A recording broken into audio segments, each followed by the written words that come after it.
Hi everybody, Mischa here with Word of the Day, and there it is. Limitarianism. What the heck is that?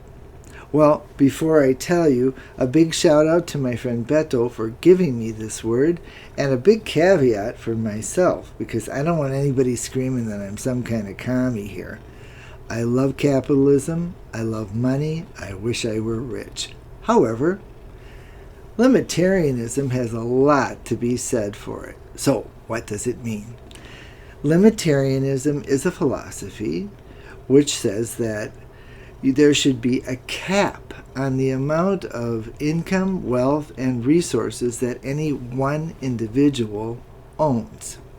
Because if the people have that much, they can have negative influences on the planet, on governments, and on individuals in terms of just simple fairness and morality. Okay, now, where does this word come from? It was coined. And if you follow this channel, you know that coined words are created for specific purposes and therefore don't have any etymological history.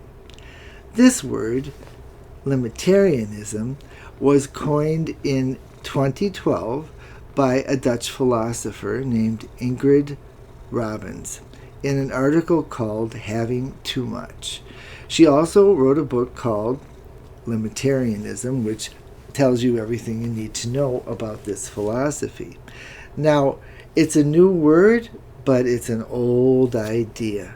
This concern about huge wealth gaps in a society goes all the way back to Plato, through Rousseau and Tom Paine, and in the 20th century, philosophers like John Rawls.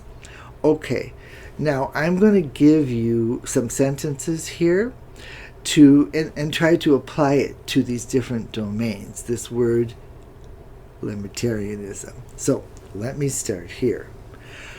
It is, according to limitarianism, it would be very, very immoral and unethical to create a tax structure in which 99% of the people pay or 90% of the people pay all the taxes, and 1% takes all those taxes for themselves. That would just not be right. Because then those people that took those taxes would be having Gatsby parties and building golden ballrooms, while other people perhaps starved and died because they didn't have health care. All right. Or, here's another sentence. According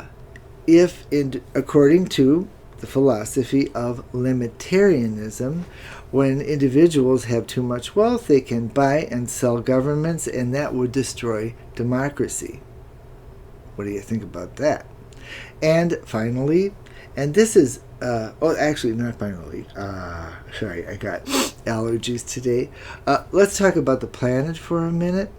Limitarianism would, of course, limit individuals' wealth so that they could not completely monopolize the resources on the planet or even destroy the planet to enrich themselves. And here's my personal one, okay? I like the idea of limitarianism because it is very, very clear to all of us right now that there are many individuals for whom nothing is ever enough. And that's bad for everybody. So, you can use it in the comments if you want to. Please don't call me a freaking communist. I'm not. And I'll see you later. Remember, you guys, if we're going to buy books, let's buy from independent booksellers. And just to prove that I like money, buy a book like this. This is Marketing by Seth Godin. I always want to call him something else. Seth Godin. This is an absolutely amazing book, and I really think that this guy knows more about human psychology than most psychologists. It's terrific. Okay. Or how about a book like this one? You're paid what you're worth. Oh, really? You're going to tell that to a teacher? I don't think so. But what this book will tell you is who decides what you're worth and how they come to that decision on how much you're worth. So, if you're going to buy books, independent booksellers, click the link below or above, bookshop.org/shop/word of the day, and I'll see you later.